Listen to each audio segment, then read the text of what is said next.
جو ناکہ بندی کی گئی ہے وہ بڑی نپی تلی ناکہ بندی ہے ناظرین، اس سے ایران 15 دن میں ٹوٹ جائے گا، یہ امریکہ کا کہنا ہے، اور اس کے باقاعدہ انہوں نے فگر جاری کی ہے۔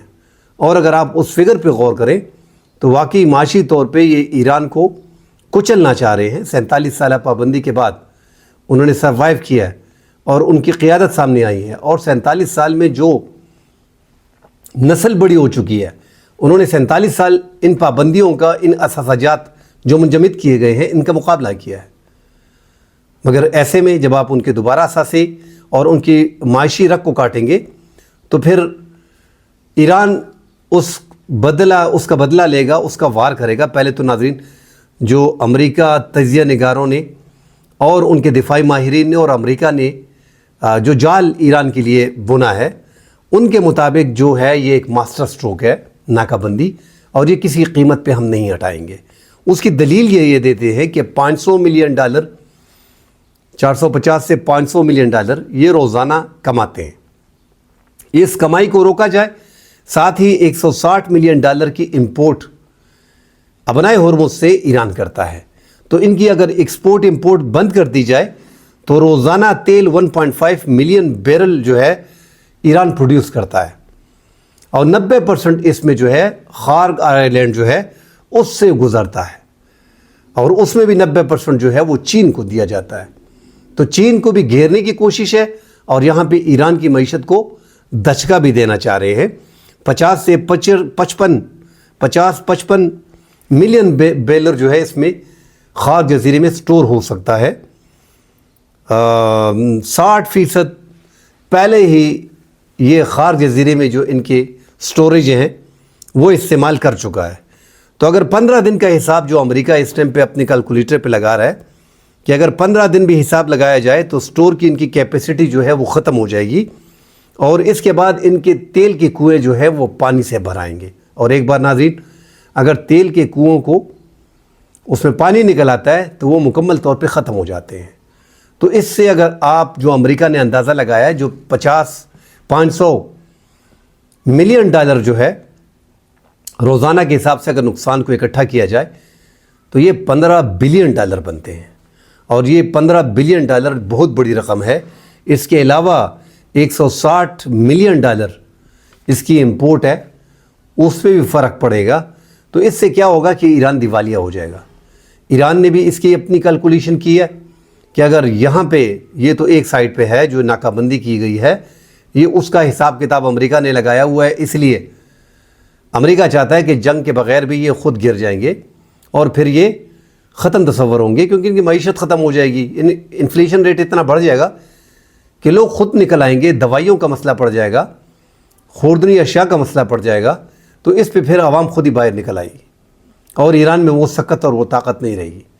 ایران نے بھی اپنا پلان بنایا ہوگا ڈیفینیٹلی، اگر وہ ابنائے ہرمز کو بند رکھتے ہیں تو یہ جو ہم کہہ رہے ہیں کہ فلاں بڑا امیر ملک ہے، فلاں خلیجی ملک بڑا امیر ہے، ان کی بھی 30% کے تیل پہ بڑا اثر پڑے گا، اور ان کا بھی 90% دار و مدار خوراک کا انہی ابنائے ہرمز پہ ہے۔ عرب ممالک میں خوردنی اشیاء بھارت سے، پاکستان سے، بنگلہ دیش سے اور دیگر ممالک سے، یورپی ممالک سے جاتی ہیں۔ ان کا 90% 3-4 مہینے کا، 1-2 مہینے کا، 3 مہینے کا سٹاک انہوں نے بھی رکھا ہوگا، آگے پھر ان کے لیے بھی مشکلات آئیں گی۔ اور پھر ناظرین اسی طرح تو ایک طرف ایران نے یہ پلان رکھا ہوا ہے کہ پھر ان کے تیل پہ بھی اثر پڑے گا، ان کی اشیاء خوردنوش پہ بھی اثر پڑے گا، صرف تیل نہیں ہوگا، 30% ان کا تیل جو ہے اس پہ بڑا اثر پڑنے والا ہے۔ تو دونوں طرف سے ناظرین چالیں چلی جا رہی ہیں، مگر ایران کے پاس سپیس زیادہ ہے، ان کو پتہ ہے کہ اپنے کارڈ کیسے کھیلنے ہیں۔ پاکستان جو بڑی کوشش کر رہا ہے، جو ٹرمپ نے کل پاکستان فیلڈ مارشل اور وزیر اعظم شہباز شریف کے کہنے پہ سیز فائر میں توسیع کی ہے۔ اگر ایک طرف دیکھا جائے، اس میں کوئی دو رائے نہیں کہ پاکستان کی بہت بڑی اچیومنٹ ہے، اور ہماری حکومت اور ہمارے فیلڈ مارشل اس ٹائم پہ کوشش میں لگے ہیں کہ یہ خطہ تباہی سے بچایا جائے اور ایران کو بھی اس تباہی سے روکا جائے، ورنہ تفتان بارڈر پہ اسرائیل اور امریکہ کے من پسند حکومت آ جائے گی۔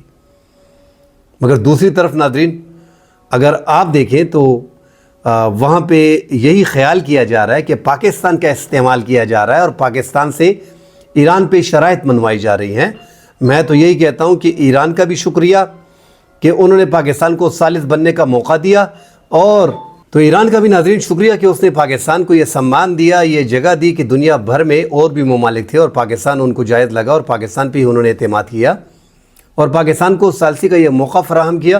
میرے خیال میں اگر ہم اربوں ڈالر لگا بھی لیتے، اتنی عزت دنیا میں ہم سمیٹ نہ پاتے جتنی ہم اس ثالثی میں جتنی بھی لابنگ کر لیں، اس لابنگ سے اتنا فائدہ نہیں ہونا تھا جس اس ثالثی کے کردار سے پاکستان کا دنیا بھر میں ایک نام ہوا ہے۔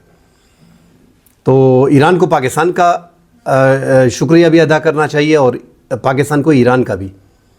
ایران اس مشکل وقت میں ان کی جو تباہی کے لیے امریکہ نے سامان برابر کر رکھا ہے، پاکستان اس کے لیے متحرک ہے، اس کو روکنے کی ہر ممکن کوشش کر رہا ہے، اور پاکستان چاہ رہا ہے کہ ایران پہ یہ پابندیاں ہٹیں، اس پہ یہ اثاثے جو ہے منجمد ہے وہ ختم ہو، تاکہ آگے جا کے پاکستان کو بھی فائدہ ہو، اس خطے کو بھی فائدہ ہو اور ایران کے عوام کو بھی فائدہ ہو۔ تو اس ٹائم پہ ناظرین کشیدگی عروج پہ ہے، امریکہ نکلنے کے راستے اختیار کر رہا ہے، اور پاکستان پہ یہی الزام لگایا جاتا ہے کہ پاکستان امریکہ کی ہر ممکن کوشش کر رہا ہے بچانے کے لیے۔ اس میں کوئی دو رائے نہیں۔ اگر آپ دوسرے اینگل سے بھی سوچتے ہیں، اگر پاکستان یہ کوشش بھی کرتا ہے، پھر بھی جنگ کو روکنے کے لیے ہر وہ کوشش کرنی چاہیے، چاہے آپ کو غلط لگے آپ کو درست لگے۔ امریکہ اگر آپ پاکستان کا استعمال بھی کر رہا ہے اور ایران سے اپنی شرائط منوا رہا ہے، مگر ایران ناظرین پاکستان کے کہنے پہ شرطیں تو نہیں مان رہا نا، وہ تو اپنی شرائط پیش کر رہا ہے۔ میں دیکھ رہا ہوں کہ سوشل میڈیا پہ ایک پوری کمپین ایران کے خلاف شروع کر دی گئی ہے کہ پاکستان کا مان نہیں رکھا گیا۔ بھائی کون سا ملک اپنی ساورنٹی پہ جو ہے وہ کمپرومائز کرتا ہے؟ وہ 9 کروڑ کے لوگ ہیں، ان کے پڑھے لکھے لوگ ہیں، وہ سائنٹسٹ ہیں، ڈاکٹرز ہیں، پی ایچ ڈیز ہیں، ان کو پتہ ہے کہ آگے ہم نے کیا کرنا ہے۔ مشکل وقت میں وہ پھنسے ہیں، 300 ارب ڈالر کی ان کی تباہی ہو گئی ہے۔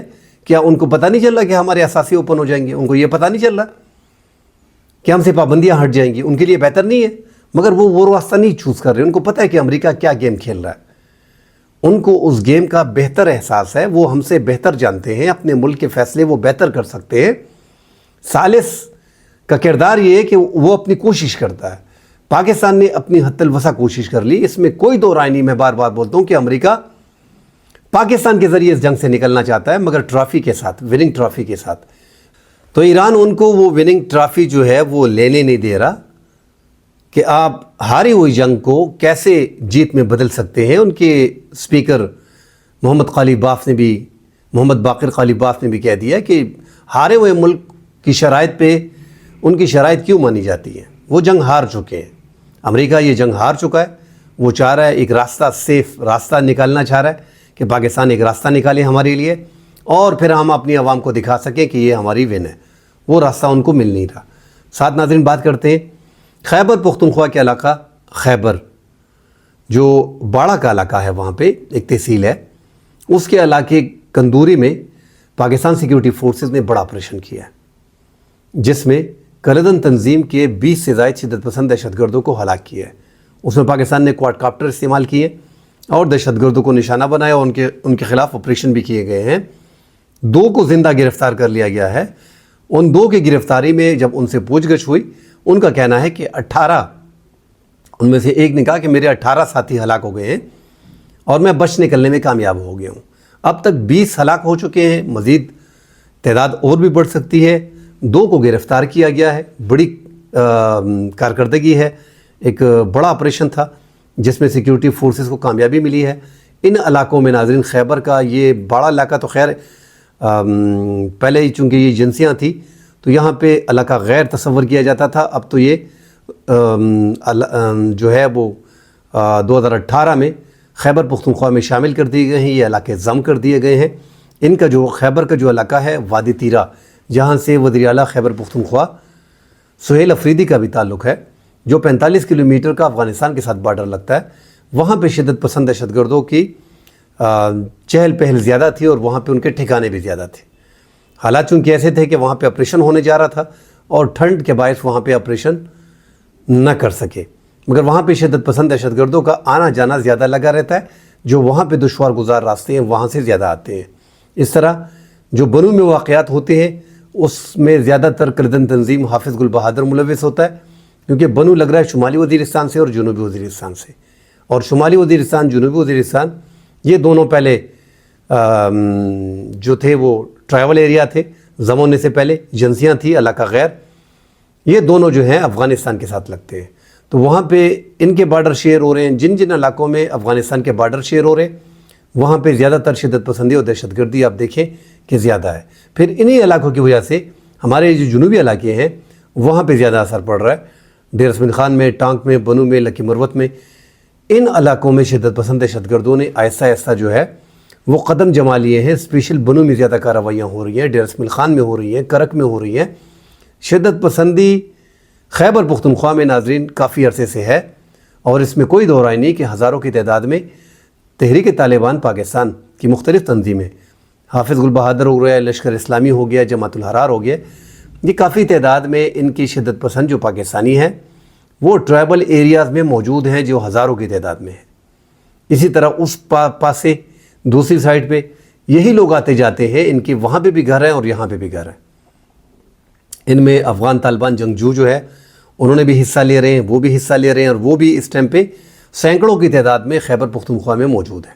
مگر چونکہ پاکستان نے افغانستان پہ کارروائی شروع کر دی تھی، وہاں پہ ڈرون حملوں اور جیٹ بمبار سے کافی تعداد میں وہاں پہ نقصان ہو چکا ہے شدت پسندوں کا، اور ایک ڈر اور خوف کا ماحول افغانستان میں موجود ہے کہ پاکستان کے طیارے کسی بھی ٹائم آ کے کارروائی کر سکتے ہیں۔ اس لیے ان کو جب محفوظ مقام پہ منتقل کر دیا گیا، یعنی اپنے برگیڈ ہیڈ کوارٹر میں جو ان کے تھے، اور جو آرمی کی چوکیاں تھیں، جو فوج کی ان کی طالبان کی چوکیاں تھیں، ان کو تحفظ فراہم کرنے کے لیے وہاں پہ ان کو رکھا گیا تھا۔ پھر پاکستان سیکیورٹی فورسز نے آپ نے دیکھا ہے کہ رمضان میں اور رمضان سے پہلے پاکستان نے وہاں پہ بھی کارروائی کی، اور افغان طالبان کی جو موجودہ حکومت ہے، جو موجودہ رجیم ہے، ان کے کئی جو اہم کمانڈر تھے جو فوج میں تھے وہ بیچ میں ہلاک ہو گئے، اور زیادہ خیال یہی کیا جا رہا ہے کہ اس میں TTP کے کافی لوگ بھی ہلاک ہو چکے ہوں گے۔ اب کارروائیاں پاکستان کر رہا ہے، جو وہاں پہ ٹھکانے موجود ہے، اور خبریں وہاں سے بھی آ جائی ہیں، کل کی خبریں آ رہی ہیں، مگر کنفرم دونوں طرف سے نہیں ہو رہا کہ وہاں پہ افغان حکومت نے بھی اب چین کو جو چین کے پاس یہ گئے کہ پاکستان کے ساتھ ہمارا راضی نامہ کرا دے، تو چین نے بھی جو شرائط رکھی تھی اس پہ اب یہ TTP کے خلاف کارروائیاں کر رہے ہیں، اور لکھ کے دینے کو بھی تیار ہیں۔ اپنی سرزمین بھی استعمال نہیں کریں گے، اپنے بارڈر کو بھی پراپرلی مینیج کریں گے، اور TTP کے خلاف کارروائی بھی کریں گے۔ اور کہا جا رہا ہے کہ 100 سے زائد اب تک TTP کے شدت پسندوں کو گرفتار کر لیا گیا ہے۔ اگر واقعی یہ خبر سچ ہے، جو خبریں اب تک آ رہی ہیں، تو پھر ایک بڑی کارروائی ہے، مگر پھر ان کو لسٹ فراہم کرنی ہوگی کہ اس میں کتنے اہم کمانڈرز ہیں، کیونکہ 6500 7000 کے قریب مسلح TTP اس ٹائم پہ افغانستان میں موجود ہے۔ افغان حکومت اگر اپنی حکومت کو بچانا چاہتے ہیں، میں اس لیے بول رہا ہوں ناظرین کہ پاکستان نے ان کی موجودہ رجیم کو، موجودہ حکومت کے خاتمے کے لیے قدم اٹھا لیے ہیں۔ پہلے فیز اور دوسرے فیز میں پاکستان پہنچ گیا ہے، جو بعد میں تیسرا اور چوتھا فیز ہوگا وہ ان کے لیے بڑا خطرناک ہوگا۔ پھر ایسا ہوگا کہ ان پہ اگر بمباری ہوتی ہے ان کو اپنی جانیں بچانا مشکل ہو جائیں گی۔ اس لیے ان کو بھی احساس ہے، مگر ان کا خوف اور ڈر TTP سے بھی ہے، کیونکہ وہ ان کے ساتھ معاہدے ہیں اور ان کے ساتھ افغان وار میں لڑے ہیں، نیٹو کے خلاف اور امریکہ کے خلاف۔ آنا جانا ان کے لگا رہتا ہے، انہوں نے قبائل میں وقت گزارا ہے جو موجودہ افغان حکومت میں عہدیدار ہیں، جو وزراء ہیں، لہذا ان کے لیے کافی مشکلات آ رہی ہیں۔ اب دیکھتے ہیں کہ افغان طالبان اگر سیریس ہیں اور ان کے خلاف کارروائیاں ہوتی ہیں، مگر یہ بڑی محدود کارروائی ہوگی، کیونکہ 6500 میں سے آپ صرف 100-150 کے خلاف کارروائی کرتے ہیں، تو یہ زیادہ نہیں ہے۔ آپ کو مزید ڈو مور کرنا پڑے گا۔ پاکستان کے مطالبے تب تک جاری رہیں گے جب تک آپ مکمل طور پہ پاکستان کی TTP شدت پسند جو کردن تنظیموں کے افغانستان میں موجود ہے ان کے خلاف کارروائی نہیں کرتے۔ مزید خبریں آتی ہیں ناظرین، اس پہ بات کرتے ہیں۔ فی الحال کے لیے اجازت دیجیے، اللہ حافظ۔